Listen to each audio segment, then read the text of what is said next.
Bonjour tout le monde, je me nomme Monique Descabré, je suis passionnée de l'investissement immobilier et j'accompagne la diaspora à investir dans l'immobilier en Afrique. Alors, je reçois pas mal de questions sur la question comment sécuriser voilà, son achat de terrain, voilà, surtout dans la zone rurale au Burkina Faso. Alors, comment ça se passe? Aujourd'hui, je vais vous parler des différentes étapes qu'il faut suivre pour pouvoir acheter son terrain en toute sécurité.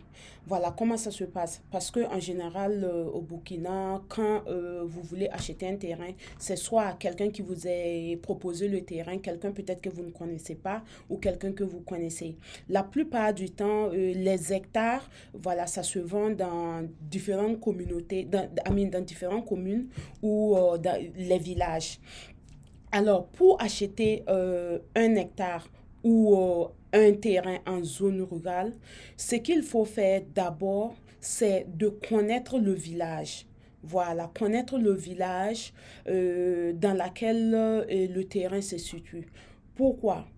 Parce que il faut connaître l'histoire du village en réalité. Voilà, il y a des villages dans lesquels ils ne vendent pas des terrains. Il y a des villages dans lesquels ils vendent des terrains, mais il y a tellement de problèmes, voilà, parce que soit les gens ont eu à acheter des terrains et ils ont, voilà, et revendu encore ces mêmes terrains à d'autres personnes. Donc, souvent, il y a des problèmes, voilà, dans ces zones-là. Mais quand tu ne sais pas, toi aussi, tu vas aller te mettre dans le même problème. Voilà. Donc, la première des choses, c'est d'entrer en contact avec les gens que tu connais dans le village et te renseigner. Voilà, tu dois prendre des renseignements pour comprendre comment ça se passe dans ce village-là. Ça, c'est la toute première étape. La deuxième étape, si tu te rends compte qu'en réalité, dans ce village-là, voilà, il n'y a pas de problème, les gens achètent les terrains là-bas et qu'il n'y a pas de problème. La deuxième étape, c'est de faire ton enquête. La plupart du temps, c'est bien, voilà, de prendre un huissier qui va faire l'enquête. Comment ça se passe l'enquête? Le huissier ira, voilà, dans le village, voir les CVD du village, c'est les commissions villageoises. Voilà, voir les CVD du village, rencontrer le chef du village, rencontrer les voisins de celui qui vous vend le terrain et les poser des questions, à savoir, OK, il y a telle personne qui veut me vendre son terrain. Est-ce qu'il a le droit de vendre le terrain? Est-ce que le terrain l'appartient? Est-ce qu'il n'y a pas de problème sur le terrain? Et toutes ces personnes-là, voilà, vont vous donner des informations par rapport à ce qu'eux aussi ils connaissent. Alors, une fois que vous avez pris ces renseignements et que vous vous rendez compte qu'en réalité, oui, effectivement, celui qui vous vend le terrain, il peut vous vendre le terrain. Alors, maintenant, vous demandez à ce dernier à savoir, le terrain, est-ce que ça vous appartient à titre individuel ou bien c'est un terrain qui appartient soit à la famille ou bien aux parents, ou bien aux grands-parents. Si c'est un terrain qui l'appartient individuellement, il peut voilà, vous fournir une preuve. Si c'est un terrain qui appartient à la famille ou appartient à plusieurs personnes comme des frères, là aussi, il vous dit. Et dans ce cas, avant d'acheter le terrain, vous allez lui demander un PV de conseil de famille, le procès verbal de conseil de famille. C'est quoi le procès verbal de conseil de famille? Le procès verbal de conseil de famille, c'est un document qui est signé et ce document atteste que toute personne ayant droit sur le terrain est d'accord pour vendre le terrain. On est tous au courant que ce terrain, ça nous appartient et on veut le vendre. Voilà, c'est comme ça se passe. Si celui qui vous vend le terrain vous dit que le terrain appartenait à notre père ou à notre grand-père qui est décédé, et maintenant, nous, on veut vendre le terrain. Vous allez lui demander de vous établir ce qu'on appelle le certificat d'hérédité. Voilà, il doit vous établir le certificat d'hérédité. Le certificat d'hérédité va spécifier tout ce aussi, effectivement, que le monsieur en question, il est décédé. il a légué ce terrain à telle personne. En ce moment, avec le certificat d'hérédité, vous prenez ce certificat et maintenant vous établissez le PV de famille et eux tous ils vont signer pour montrer que oui, notre papa ou notre grand-père est décédé, il nous a laissé ce terrain, mais on est tous d'accord pour vendre le terrain. Quand vous achetez le terrain, voilà, et dans cette procédure-là, finalement, il ne peut plus y avoir de problème parce que c'est signé par un huissier, voilà, de la loi. Donc, personne ne peut revenir pour dire que, ah, on a vendu un terrain dont je n'étais pas au courant parce que la famille a signé, le chef du village est au courant, le CVD aussi est au courant. Voilà. Maintenant, ce que je vais spécifier ici aussi, c'est, disons que quand vous finissez vos investigations et que vous voulez passer, voilà, à l'achat, vous allez envoyer un topographe, voilà, pour aller faire la délimitation, voilà, de votre terrain. Je conseillerais de prendre un topographe de la mairie. Pourquoi? Parce que en général, les topographes de la mairie peuvent vous dire comment est-ce que la délimitation doit se faire. Parce que ça dépend vraiment, voilà, des communes.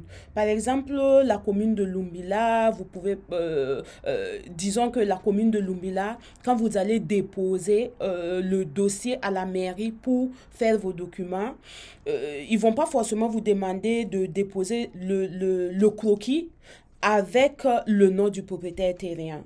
Voilà, et vous pouvez peut-être déposer à votre propre nom le croquis, mais dans certaines communes, on va vous demander de déposer au nom du propriétaire terrien avant de faire la mutation pour mettre ça à votre nom.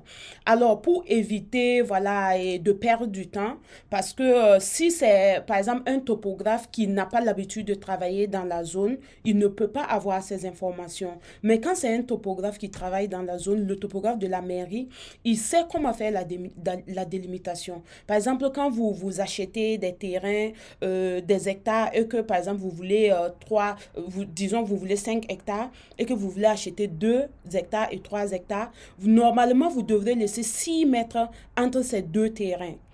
Un topographe, par exemple, de la commune qui ne connaît pas, peut-être ne le fera pas.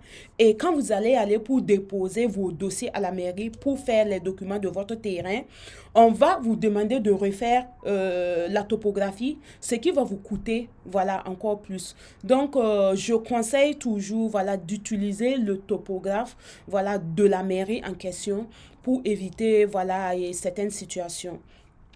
Alors, maintenant, on considère que vous avez fait toutes les vérifications, tout est bon. Celui qui vous vend le terrain, il a effectivement le droit de vous vendre le terrain. Tous ceux qui doivent être informés que le terrain doit être vendu sont tous informés. Ça veut dire qu'à ce point-là, tout est bon, vous pouvez passer maintenant à l'achat. Passez à l'achat avec un huissier. Voilà, ne partez pas juste dire que bon, de toute façon, voilà, j'ai fait mes vérifications, c'est bon. Non, passez à l'achat avec un huissier qui va signer l'acte de vente ou la convention de vente.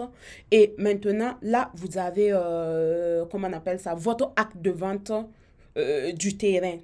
Mais avoir l'acte de vente du terrain ne veut pas dire que, ok, déjà tout est bon, voilà, je peux rester tranquille, je n'ai plus rien à faire.